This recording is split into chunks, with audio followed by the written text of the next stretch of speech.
The galaxy's most dreaded species found their match. Humans Lisa Howard stood at the viewport of the Earth Alliance vessel Intrepid, staring at the stars. 6 years as a commander had taught her to hide her worry from her crew, but the weight of responsibility pressed on her shoulders. The distress signal from Proxima Centauri III blinked on her datapad. Responding meant crossing into Zorathi territory. The Zorathi. Even thinking the name made her stomach tighten.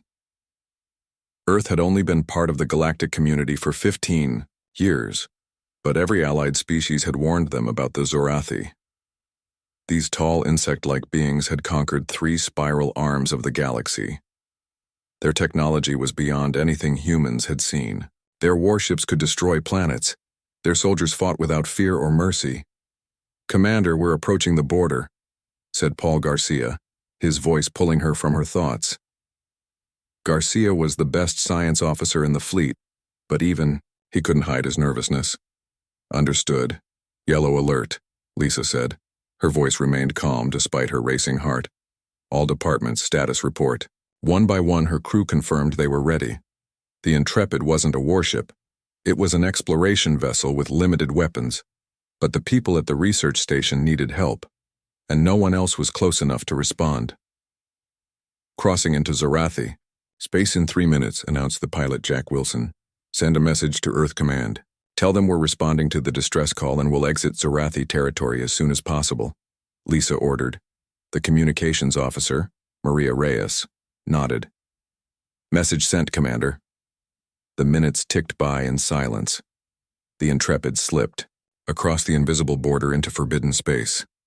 Nothing happened immediately. Lisa allowed herself a small breath of relief. "How long until we reach the research station?" she asked. "At current speed, 47 minutes, Jack replied. Lisa nodded. "Keep our sensors at maximum range. I want to know if anything moves near us." The ship continued forward. The crew worked, with practiced efficiency, but Lisa noticed the tension. Every person on the bridge kept glancing at their displays, expecting the worst. "Commander," Paul's voice cut through the quiet. 3 ships just appeared on sensors. They're coming toward us at high speed. Lisa's mouth went dry. Identity. Paul didn't need to check. "Zorathi war vessels, Commander. They're twice our size." All hands to battle stations. "Shields up," Lisa ordered. The alert klaxons wailed throughout the ship. "How long until they reach us?" 8 minutes, Paul replied. Lisa studied the tactical display. Running wasn't an option. The Zorathi ships were faster. Fighting wasn't an option either. The Intrepid would be destroyed in minutes. "They're hailing us," Maria said, surprise evident in her voice. "On screen," Lisa replied, straightening her uniform. The view screen flickered to life. Lisa forced herself not to step back at the sight of the Zorathi war delegate. It stood nearly 7 feet tall with a hard, shiny exoskeleton the color of burnt copper. Its forearms were adorned with what appeared to be battle trophies. Its face was alien, mandibles clicking, compound eyes gleaming, and strange markings carved into its carapace. "Human vessel," it said, the translation coming through in a series of clicks and hisses. "You have entered restricted territory. By decree of the Zorathi Dominion, you will be boarded and assessed for potential servitude." Lisa kept her expression neutral. "This is Commander Lisa Howard of the Earth Alliance vessel Intrepid. We are responding to a distress call from our research station. We intend no trespass and will depart once our people are safe." The Zorathi's mandibles clicked rapidly. Lisa guessed it was laughing. "Your intentions are irrelevant.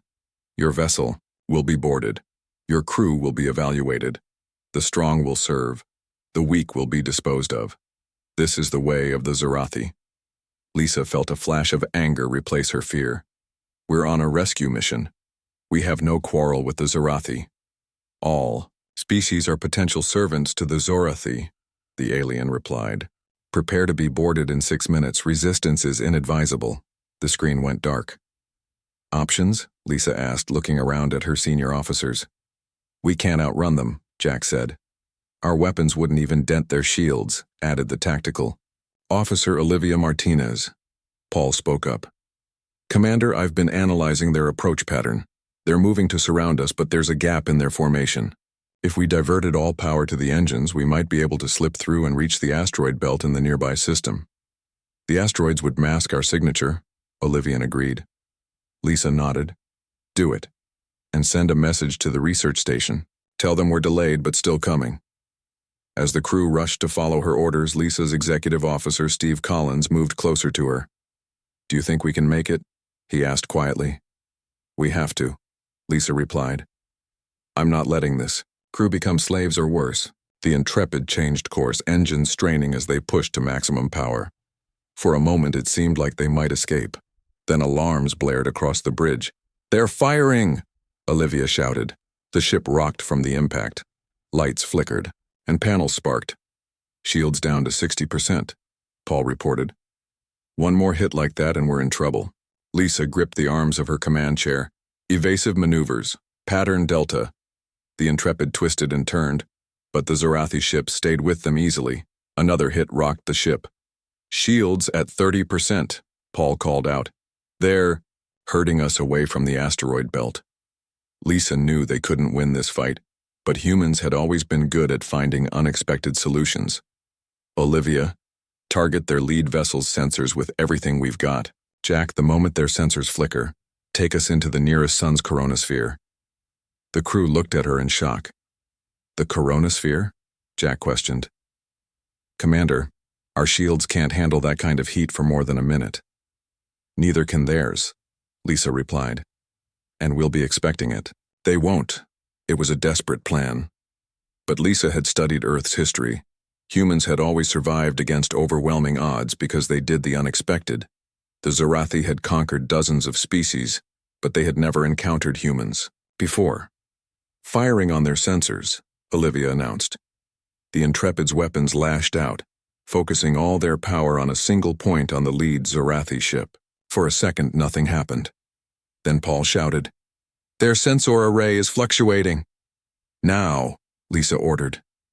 The Intrepid dived toward the nearby star, plunging into the swirling gases of the coronosphere. The ship shuddered as temperatures soared. Shields, failing, Paul warned. 30 seconds until they collapse. Lisa watched the tactical display. The Zorathi ships hesitated, then followed them in. 15 seconds. Paul counted down. Stand by to reverse course at maximum thrust, Lisa ordered. 5 seconds, now. The Intrepid pulled up sharply, skimming along the edge of the coronosphere before shooting away. Behind them, the Zorathi ships, larger and less maneuverable, struggled to change course in time. Their shields are failing, Paul reported, excitement in his voice. The radiation is interfering with their systems. Lisa allowed herself a small smile. Set course for the research station, maximum speed. As the Intrepid raced away, the crew watched the Zorathi ships slowly extract themselves from the star's deadly embrace. One limped away, its hull glowing from the heat. The others followed, but at a much slower pace. They'll be after us as soon as they can, Steve warned. Lisa nodded. But we've bought time, and we've learned something important. What's that? Steve asked. Lisa looked at the retreating forms of the alien ships. The galaxy's most dreaded species has never faced humans before, and they have no idea what we're capable of. The galaxy's most dreaded species found their match. Humans. Part 2. The Intrepid raced toward Proxima Centauri III, pushing its damaged engines to the limit. Lisa Howard knew the Zorathi would recover and pursue them. They had only bought a little time with their Corona maneuver. Status of the research station? Lisa asked, her eyes fixed on the main screen. Paul Garcia frowned at his console. Still receiving the distress signal, but no response to our hails. Life signs? Reading 23. Human signatures, Paul replied. But there's something else. I'm detecting over 50 non-human life forms at the station. Lisa's stomach tightened. Zorathi? Paul nodded slowly. It appears so, Commander. The bridge fell silent. What they had feared was true. This wasn't just an encounter with a Zorathi patrol. The research station had already been invaded, How long until we reach the station? Lisa asked. 17 minutes. Jack Wilson answered from the pilot's seat. Steve Collins, the executive officer, moved closer to Lisa. Commander, we're in no condition to fight off 50 Zorathi soldiers. Lisa knew he was right. The Intrepid was a science and exploration vessel with a crew of 65. They had basic weapons training, but they weren't soldiers. Options? She asked her senior staff. Olivia Martinez, the tactical officer, spoke up. The station has 4 separate modules.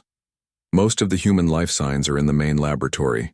If we could dock at the emergency airlock on the opposite side, we might be able to get in and out before the Zorathi realize we're there. Lisa considered this. What about the Zorathi ships that were pursuing us? They've changed course, Paul reported, checking his sensors. They're heading back to their territory, but I'm reading another Zorathi vessel at the station. They left. A ship to guard their prize, Lisa said, and they don't think we're coming back. A plan began to form in Lisa's mind. It was risky, but they were out of options. Olivia, what weapons do we have that still work? 2 forward phase cannons and 1 torpedo, Olivia replied. Not enough for a fight, Lisa mused. But maybe enough for a distraction. She turned to her chief engineer on the comm screen. Sam, can you modify our last torpedo to emit an electromagnetic pulse? Sam Foster's tired face broke into a smile. I like how you think, Commander. Give me 10 minutes. You have 8, Lisa replied. She addressed the bridge crew. Here's the plan. We'll launch the modified torpedo at the Zorathi ship. When it detonates, it should temporarily disable their systems. That's our window to dock at the emergency airlock, get our people, and get out. What about the Zorathi already inside the station? Steve asked. The EMP will affect their armor and weapons too, Lisa said. It won't stop them, but it will slow them down. The crew moved with purpose, preparing for the rescue mission.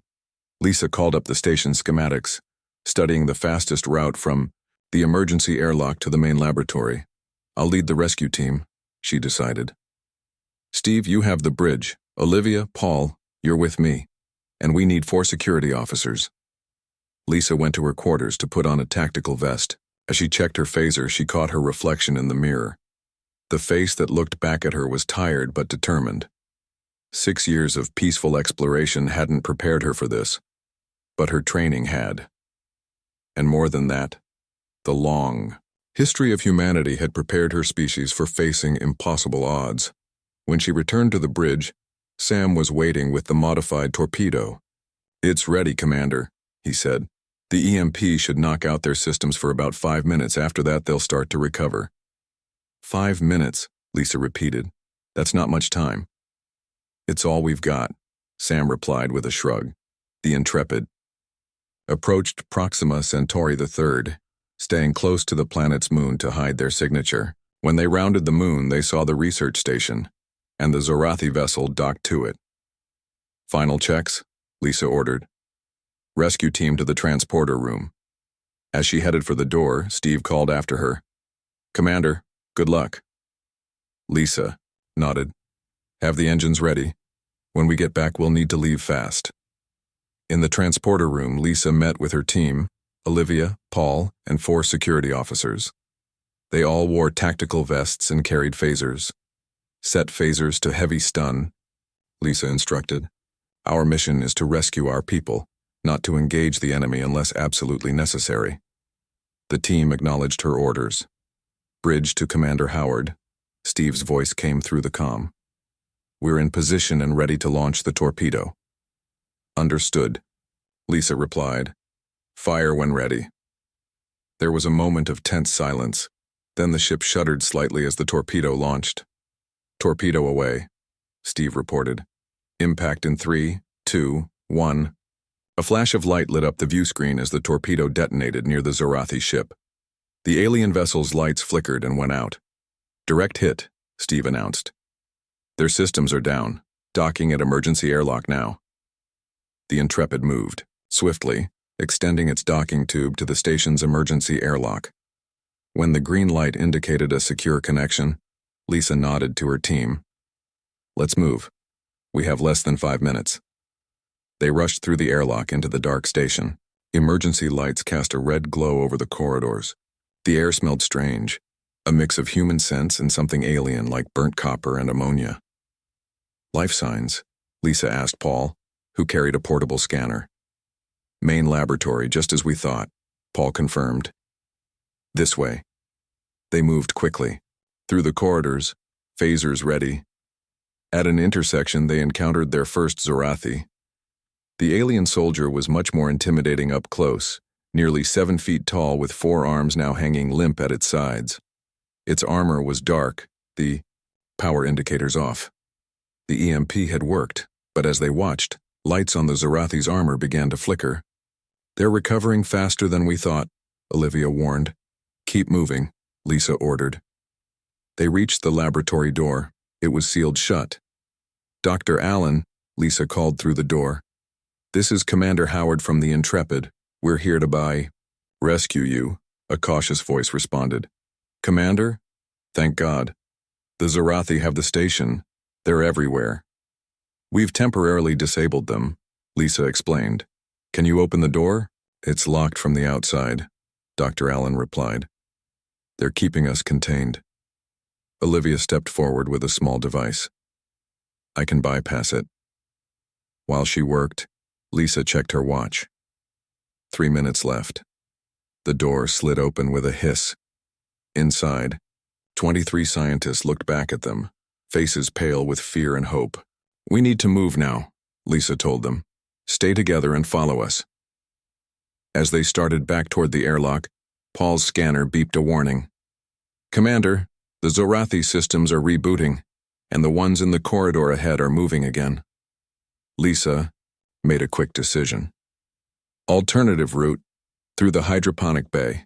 They changed direction, hurrying through a large room filled with plants and growth chambers. They were halfway across when the doors at both ends slid open. Zorathi soldiers entered, their weapons powering up, their forearms moving with deadly purpose. Take cover, Lisa shouted, pushing scientists behind growth chambers. The rescue team fired their phasers, hitting the first wave of Zorathi. The aliens stumbled but didn't fall. Their armor absorbs most of the energy, Olivia realized. Aim for the joints. The team adjusted their aim, firing at the gaps in the Zorathi armor. This time, the aliens went down. Go, Lisa ordered, waving, everyone toward the far door. They ran, the remaining scientists half carrying their injured colleagues. More Zorathi appeared in the corridors, but the team kept firing, kept moving. 1 minute, Paul warned as they reached the final corridor to the airlock. The airlock was in sight when Lisa heard a sound that chilled her blood. The Zorathi ship was powering up again. Steve, she called through her comm. Status? There. Systems are coming back online, Steve replied, tension in his voice. We need to leave now. Almost there, Lisa said as they reached the airlock. The scientists rushed through first, followed by the security team. Lisa, Paul, and Olivia provided cover fire as more Zorathi approached. Go, Lisa told her officers. As they retreated through the airlock, she fired one last volley at the advancing aliens. A shot from a Zorathi weapon hit the wall next to her head as Lisa dove through the airlock, sealing it behind her. Everyone's aboard, she called to the bridge as she ran for the nearest console. Disengage docking clamps and get us out of here. The Intrepid shuddered as it pulled away from the station. Through the viewport, Lisa saw the Zorathi ship's weapons beginning to glow. Hold on, Steve warned from the bridge. The Intrepid lurched into motion, racing away from the station just as the Zorathi ship fired. The blast caught the edge of their shields, rocking the ship violently. But they were away, accelerating toward the safety of Earth space with 23 rescued scientists on board. Lisa leaned against the wall, catching her breath. They had done the impossible. They had faced the galaxy's most dreaded species and rescued their people. But this was just the beginning.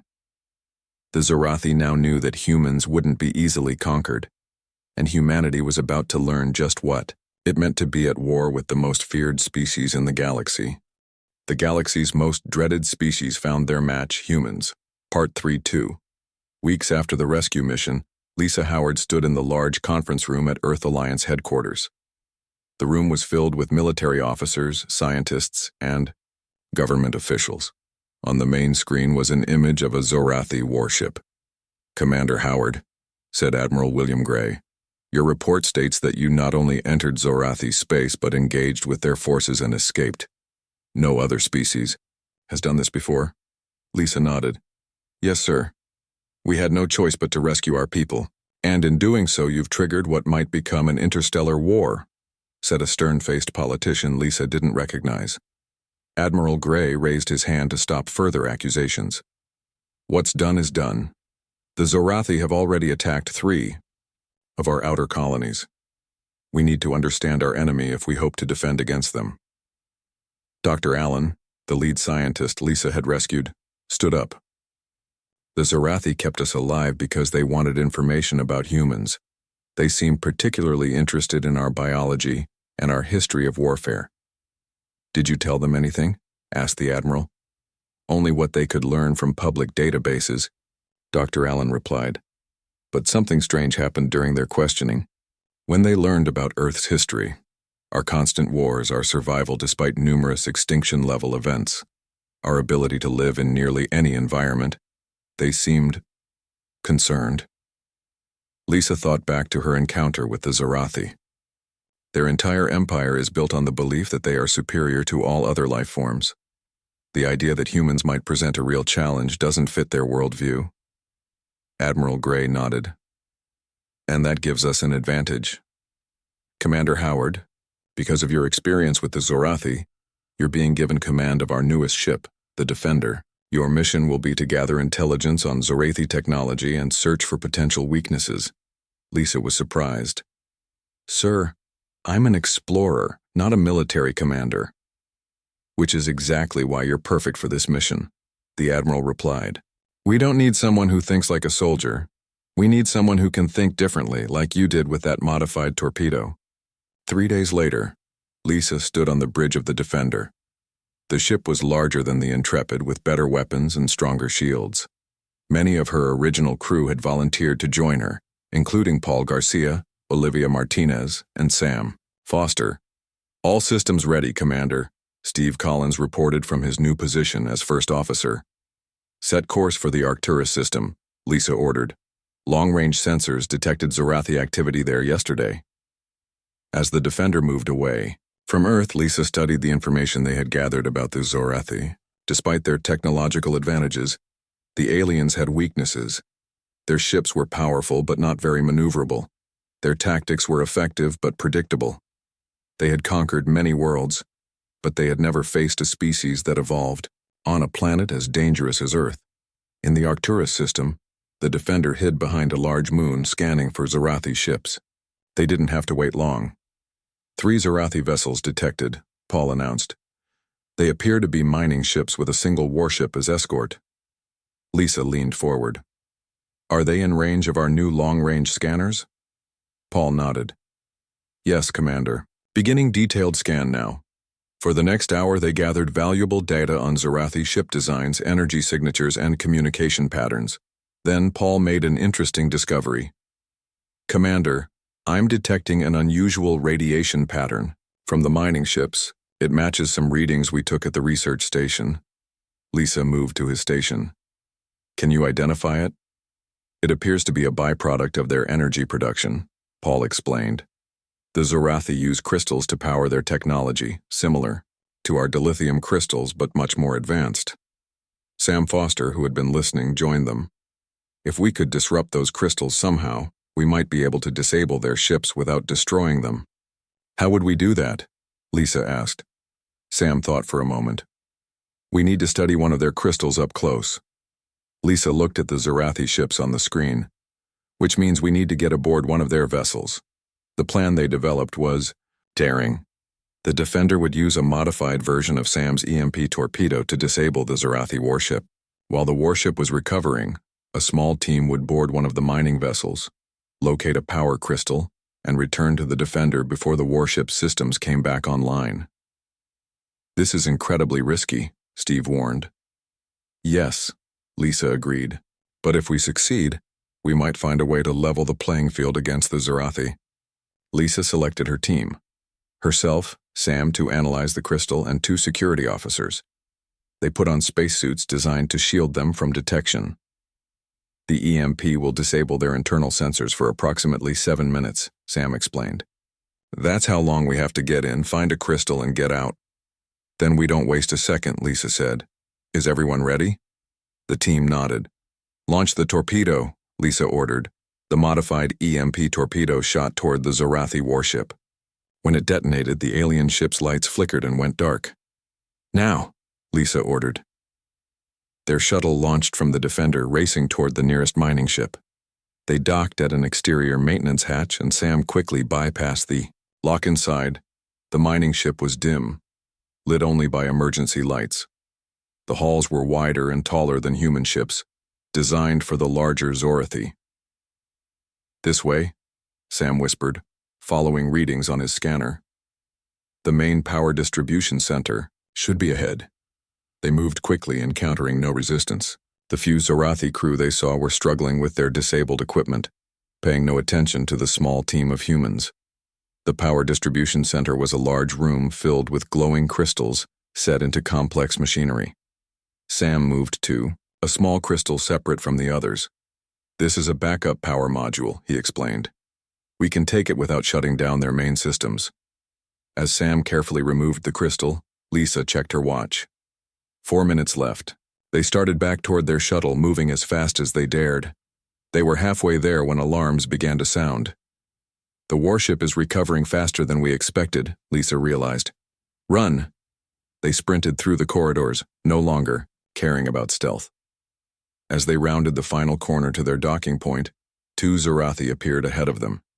The aliens were even more intimidating in person than on the view screen. They stood 7 feet tall, their copper-colored exoskeletons gleaming in the emergency lights. All 4 of their arms reached for weapons. Cover me, Lisa shouted. The security officers fired their phasers, aiming for the joints in the Zorathi armor as they had learned in their previous encounter. 1 alien fell, but the other returned fire. A blast hit the wall near Lisa's head. Sam, who was carrying the crystal, ducked behind a support beam. We can't go back that way, he called. Lisa looked around desperately. They were running out of time. Then she noticed a hatch in the floor, a maintenance tunnel. Down here, she ordered, yanking the hatch open. The team dropped into the tunnel, pulling the hatch closed behind them. The tunnel was tight, designed for Zorathi maintenance drones rather than humanoids. The shuttle is 20 meters that way, Sam said, checking his scanner. They crawled quickly through the tunnel. Above them, they heard the heavy footsteps of Zorathi soldiers searching for them. At the end of the tunnel, they found another hatch. Lisa pushed it open carefully and peered out. They were just a few meters from their shuttle. Go, she whispered. One by one, they slipped out of the tunnel and into their shuttle. As the last security officer climbed aboard, a Zorathi appeared at the far end of the corridor and fired. The blast hit the shuttle's hull but didn't penetrate. Get us out of here, Lisa ordered as she sealed the hatch. The shuttle detached from the mining ship and raced back toward the Defender. Behind them, the Zorathi warship was powering up its weapons. Defender, this is Commander Howard, Lisa called over the comm. We have the crystal. Prepare for immediate departure. The shuttle docked with the Defender just as the Zorathi warship fired its first shot. The blast glanced off the Defender's shields. Jump to warp, Lisa ordered as she and her team rushed onto the bridge. The Defender shot into warp speed, leaving the Zorathi ships behind. On the bridge, the crew broke into relieved smiles and cheers. Sam held up the crystal, which glowed with an inner blue light. With this, we might be able to develop a weapon that can disable Zorathi technology without harming their crews. Lisa nodded, feeling the first real sense of hope since the conflict began. The Zorathi think they're invincible because they've never been challenged, but humans have spent our entire history overcoming challenges. She looked at the crystal. This might be the key to showing the galaxy's most dreaded species that they've finally met their match. The galaxy's most dreaded species found their match, humans. Part 4.1. Month after stealing the Zorathi power crystal, Lisa Howard watched as Sam Foster and a team of Earth's best scientists worked in the Defender's modified engineering lab. They had spent weeks studying the alien crystal, learning its properties and how it generated energy. We're close to a breakthrough, Sam told Lisa, his eyes red from lack of sleep. The crystal resonates at a specific frequency. If we can create a counter-frequency, we might be able to temporarily disable their power systems without destroying them. Lisa nodded. The war with the Zarathi had escalated quickly. In the past month, the aliens had attacked 7 human colonies. Earth's fleet had fought back bravely, but they were outmatched by Zarathi technology. How soon can we test your theory? Lisa asked. 2 days, Sam replied. Maybe 3. Lisa's comm unit beeped. Commander Howard, please report to the bridge. Immediately, Steve's voice called out. On the bridge, the atmosphere was tense. We've received an emergency transmission from Earth Command, Steve explained. The Zarathi have launched a major attack on the Proxima Centauri colony. They've broken through our defense fleet. Lisa felt her heart sink. Proxima Centauri was home to over 2 million humans. It was the first colony established outside our solar system, and a symbol of human expansion into the stars. Show me, she ordered. The main screen displayed a tactical map of the Proxima Centauri system. 12 Zarathi warships had entered the system. Earth's defenders were falling back, overwhelmed by superior firepower. We need to help them, Lisa said. Commander, we're one ship, Steve reminded her. What can we do against 12 Zarathi warships? Lisa turned to Paul Garcia. How far are we from Proxima Centauri? At maximum warp, 14 hours, Paul replied. Lisa made her decision. Set course for Proxima Centauri, maximum warp, and tell Sam he doesn't have 3 days to finish his work. He has 14 hours. As the Defender raced toward Proxima Centauri, Sam and his team worked frantically to develop a weapon based on the crystal's properties. Lisa checked on their progress every hour, watching as they built what Sam called a resonance disruptor. Theory? Sam explained, holding a device that looked like a torpedo with the crystal at its center. This will create a wave that interferes with the frequency of Zarathi power crystals. It should disable their ships temporarily without destroying them. In theory? Lisa asked. Sam looked uncomfortable. We haven't had time to test it properly. The range should be about 5,000 kilometers, affecting multiple ships at once, but I can't guarantee it will work as expected.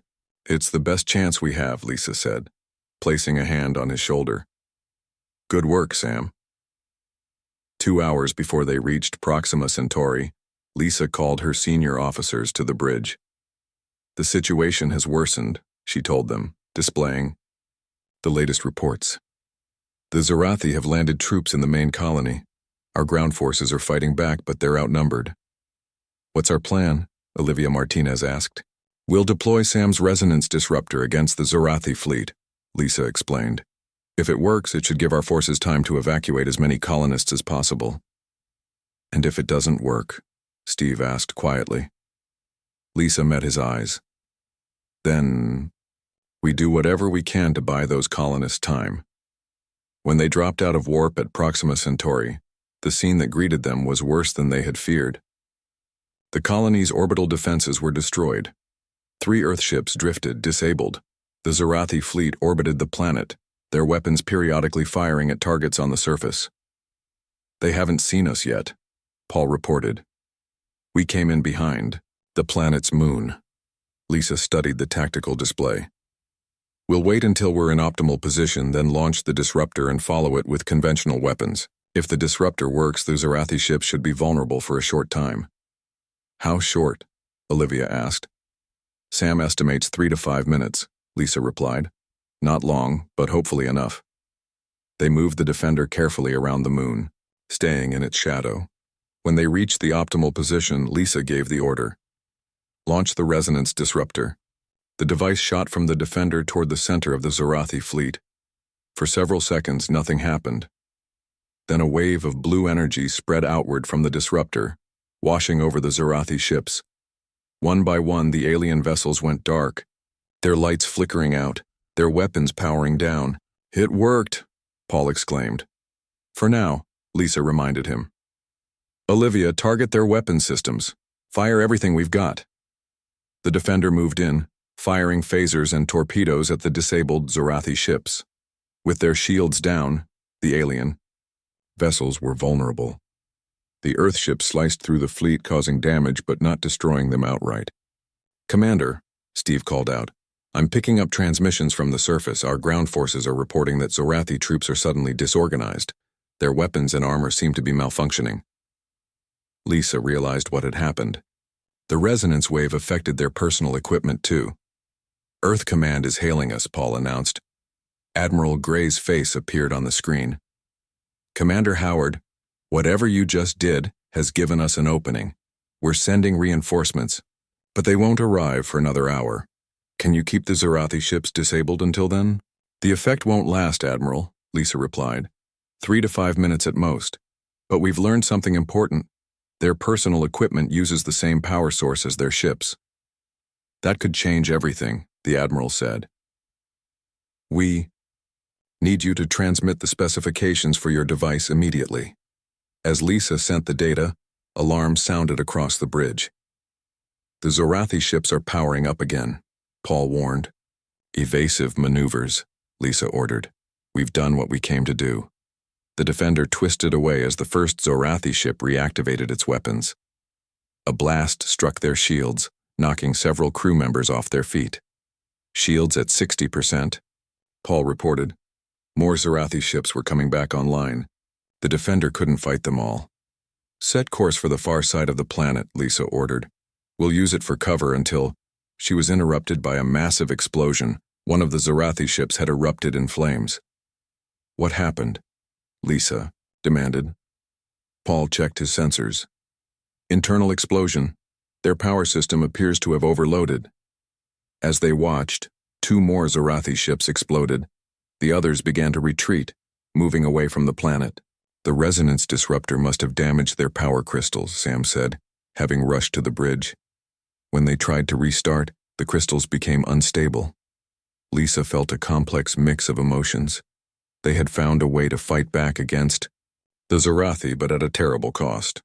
Those ships had crews, living beings who had just died by the hundreds. "Commander," Steve said quietly, "the colony is reporting that the Zorathi ground forces are withdrawing. They're returning to their remaining ships." Lisa nodded. "Open a channel to the lead Zorathi vessel." After a moment, the face of a Zorathi commander appeared on screen. Its compound eyes seemed to burn with hatred. "This is Commander Lisa Howard of Earth," she said calmly. "As you've seen, we now have the means to disable and potentially destroy your ships. We don't wish to continue this conflict. Withdraw from human space, and we won't pursue you." The Zorathi commander's mandibles clicked rapidly. "This battle is lost," it admitted. "But the war continues, human. The Dominion has existed for 10,000 years. We will not be defeated by primitives who have barely learned to leave their planet." The transmission cut off. The remaining Zorathi ships gathered their forces and jumped to warp, leaving the Proxima Centauri system. Admiral Gray contacted them again. "Commander Howard, what you've done today has given us our first real victory against the Zorathi. But I fear you've also shown them that humans are a greater threat than they realized." Lisa looked at the planet below, where millions of humans had just been saved. "Let them know it, Admiral. The galaxy's most dreaded species needs to understand that they've finally met their match." As reinforcements arrived and rescue operations began on the surface, Lisa knew that this wasn't the end. The Zorathi would return, and they would be better prepared, but so would humanity. The crystal technology Sam had discovered was just the beginning. Humans had always excelled at taking their enemies' strengths and turning them into weaknesses. The war had truly begun, and for the first time in their long history of conquest, the Zorathi faced an enemy they couldn't easily defeat. The galaxy's most dreaded species found their match, humans. Part 5. 6 months after the battle at Proxima Centauri, the war with the Zorathi had reached a stalemate. Humanity had mass-produced the resonance disruptors, installing them on every ship in the fleet. The Zorathi had responded by modifying their power crystals to resist the disruption effect, though not completely. Lisa Howard sat in the conference room of Earth Alliance headquarters, surrounded by military leaders and scientists. The holographic display in the center of the room showed the current front lines of the conflict. "The Zorathi have stopped their advance," Admiral Gray said, pointing to the map. For the first time in their history, they've been forced to defend, rather than attack. But we can't push them back either. We're locked in a war of attrition that neither side can win decisively. Lisa studied the map. The cost had been high. 3 colonies destroyed, thousands of lives lost. But humanity had survived, something no other species had managed when facing the full might of the Zorathi Dominion. There's something else, said Dr. Alice Reed, the lead xenobiologist who had been studying Zorathi prisoners. We've made an interesting discovery about Zorathi biology and society. Everyone turned to look at her. Dr. Reed activated a new hologram, showing Zorathi DNA. The Zorathi weren't always conquerors, she explained. Their original genetic structure shows a species adapted for cooperation and complex social bonds. But their ruling caste, the War Sovereigns, carries modified genes that make them aggressive and domineering. Are you saying they were genetically engineered to be conquerors? Lisa asked. Dr. Reed nodded. Not just the War Sovereigns. All Zorathi have been modified to some degree. The worker and soldier castes have been engineered for obedience. They literally cannot rebel against the War Sovereigns. It's written into their genetic code. A murmur spread through the room as people considered the implications. Can this be reversed? Admiral Gray asked. Theoretically, yes, Dr. Reed replied. We've developed a gene therapy that could undo the modifications over time. It would need to be distributed throughout the Zorathi population, ideally through their air supply. Lisa understood what that meant. You're talking about infiltrating their homeworld. Admiral Gray looked at her. Commander Howard, you've faced the Zorathi more than anyone. You understand how they think. I want you to lead this mission. Lisa looked around the room. This isn't just a military operation. We're talking about fundamentally changing an entire species without their consent. They've spent 10,000 years conquering and enslaving other species, a general pointed out. They've shown no willingness to negotiate or coexist peacefully. Because they can't, Dr. Reed added. The genetic modifications don't allow for it. They're as much victims of their biology as the species they've conquered. Lisa thought about all she had seen in the past 6 months, the destruction, the suffering, but also the courage and determination of her fellow humans. If we do this, what happens to the Zorathi? According to our models, they'll gradually return to their natural state, Dr. Reed explained. More cooperative, less hierarchical. The compulsion to conquer would fade. It would take months or years for the full effect, but it would end the war permanently. 3 weeks later, Lisa stood on the bridge of the Defender, now equipped with the latest stealth technology. Their mission was simple but incredibly dangerous. Infiltrate Zorathi space, reach their homeworld of Zor Prime, and release the gene therapy agent into the atmosphere processing centers. Are we ready? She asked her senior staff. Sam Foster nodded. The gene therapy is packaged in specially designed canisters. Once released into their air processors, it will spread throughout the planet within days. Paul Garcia looked up from his console. I've studied their patrol patterns. There's a gap we can exploit if we time it perfectly. And I've programmed the resonance disruptors to create a longer-lasting effect, Olivia Martinez added. It should give us the time we need if we're discovered. Steve Collins was the last to speak. The infiltration team is ready, but Commander, I still think you should stay on the ship. This is a job for special forces. Lisa shook her head. I need to see this through, Steve. You'll have command of the Defender while I'm planetside. The journey to Zor Prime took 9 days, moving carefully through Zorathi space, avoiding patrols and sensor nets. When they finally arrived, the planet's defenses were even more formidable than they had expected. Orbital weapons platforms, a fleet of warships, and constant sensor sweeps. We'll have one chance at this, Lisa told the infiltration team as they prepared to board the small stealth shuttle. We need to be fast and invisible. The 6-person team launched from the Defender, their shuttle using advanced cloaking technology, to avoid detection. They slipped past the orbital defenses and entered the atmosphere, heading for the main air processing center near the capital city.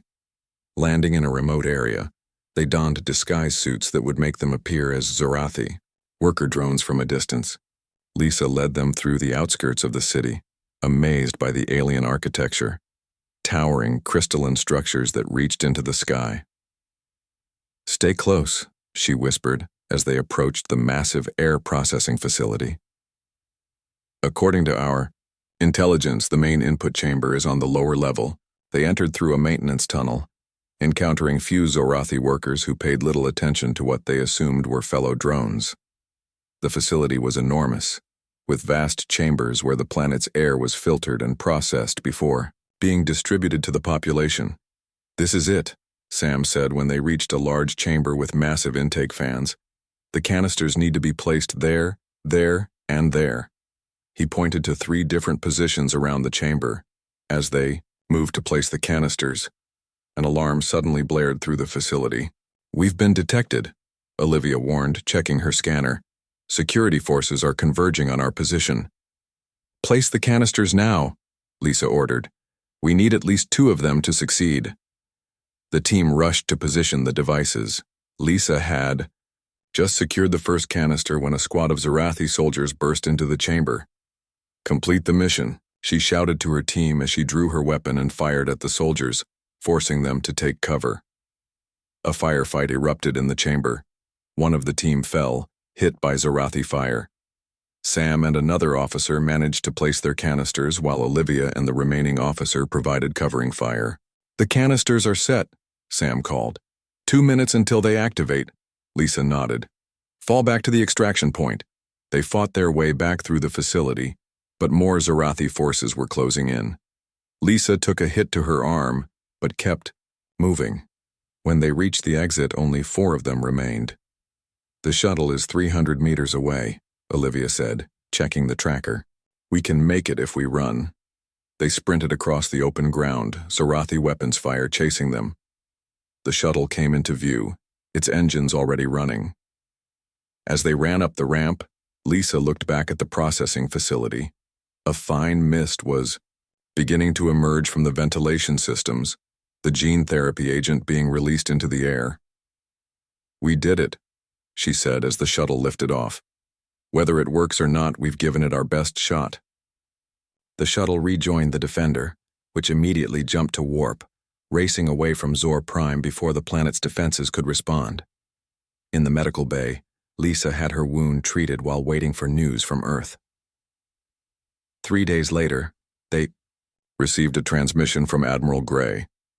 "We're monitoring the situation closely," he reported. "There's confusion in the Zorathi command structure. Several of their fleets have stopped attacking and withdrawn to defensive positions. It appears the gene therapy is beginning to take effect." 6 months later, Lisa stood on the bridge of the Defender again, but this time they were not running or fighting.